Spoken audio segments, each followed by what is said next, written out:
I'm Dr. Evan Imber Black. I'm the program director for the Marriage and Family Therapy Master's Program at Mercy College in Dobbs Ferry, New York.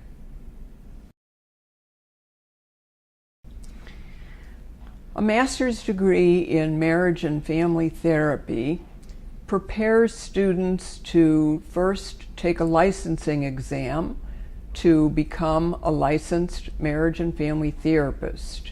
Graduates then can do a variety of things. They can work in the public sector, in mental health clinics, in hospitals, in residential treatment, in homeless shelters, in other kinds of mental health and social service agencies, working with children, adolescents, couples, and families. All of this work is done from an interactional or relational perspective. Graduates with an MFT can also prepare to go to a doctoral program, either in psychology or a program that would give them a doctorate in marriage and family therapy. Some graduates go on to do postgraduate work at a family therapy training institute. The program of study at the master's level for the Marriage and Family Therapy Master's degree varies state to state in terms of the length of the program, usually anywhere from 45 to 60 credits. The program always involves a strong clinical core, courses in family therapy, couple therapy, family assessment, psychopathology, group therapy, community mental health, and so forth. Then there are some additional courses in ethics, in individual life cycle development, in domestic violence. There may be a course in sex therapy, depending on the program, or training in sex therapy may come after the master's degree in some institute training. The program always involves an internship. For instance, in our program at Mercy College, we have a year-long internship that occurs in the second year of the program. Some other places may have something slightly shorter. We really believe that students need as much clinical practice out in the field as they possibly can. So our students go, for instance, to community mental health centers in particular.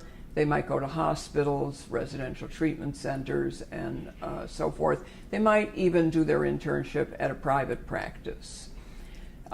They then come to the campus for a practicum course, small group in which they're able to discuss their cases, get feedback from one another, learn more about each one's self as a therapist in terms of what am I bringing to the therapeutic encounter, and interacting with one another in a collegial and collaborative manner.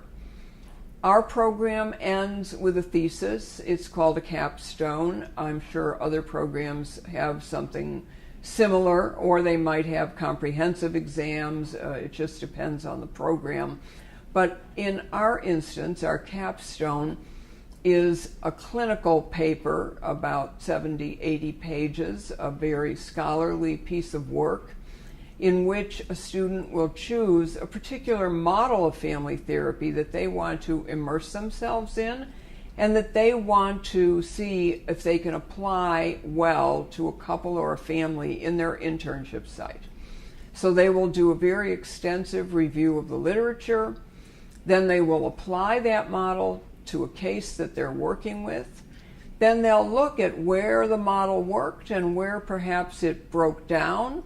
What does it need that maybe they weren't able to do, either from their own perspective or the perspective of the model? And then we have an oral exam from the capstone. Following graduation, students with the degree in MFT study for a national licensure exam. It's the same exam everywhere in the country. It's offered several times a year. Students will pass that exam and then are required to get a certain number of hours of clinical practice. This varies state to state. In New York State, where we are, it's 1,500 hours. In some other states, it may be more than that. And once a student, or at that point a graduate, has both passed the licensure exam and achieved all of their clinical hours, then they're a licensed marriage and family therapist, and they're able to do private practice in addition to working in the public sector. I would urge people who want to go into marriage and family therapy to prepare in their undergraduate work with a major in psychology. I would also urge them to do some volunteer work in social services, human services, or in fact, like a lot of our students, to work in the field at a paraprofessional level. I often think that it's better for people to get a bit of life experience before moving into a master's program in marriage and family therapy. That is, again, to work in a paraprofessional kind of position, to find out, do I really like working with people in this way, where I'm working with them on important life issues, on marriage and divorce, on raising children. And once having found that out, that works for them, that I think is a good time then to professionalize their education by going into a master's program in marriage and family therapy. I think it's a good idea, if you're going to consider going into this profession, to ask yourself, am I someone who is curious about people, who cares about people, who feels a kind of warmth when I'm with people, and who likes being challenged by the dilemmas of relationships? There is a long tradition in family therapy training of looking at the family one comes from, one's own family of origin. And so I would advise people who are considering this career to ask themselves, is that something I'm interested in doing? Do I want to find out more about my own family? The reason that we do that is that very often the cases that trip people up the most are the ones that remind them of the families that they come from. So we are always interested in finding students who have an interest in looking at their own background as they start to move into the profession. The profession of marriage and family therapy has been listed by the Bureau of Labor Statistics and by U.S. News and World Report as one of the 50 most growing professions over the next decade. It's a wonderful career for people, and I've appreciated having a few minutes to talk with you about the master's degree in marriage and family therapy. Thank you.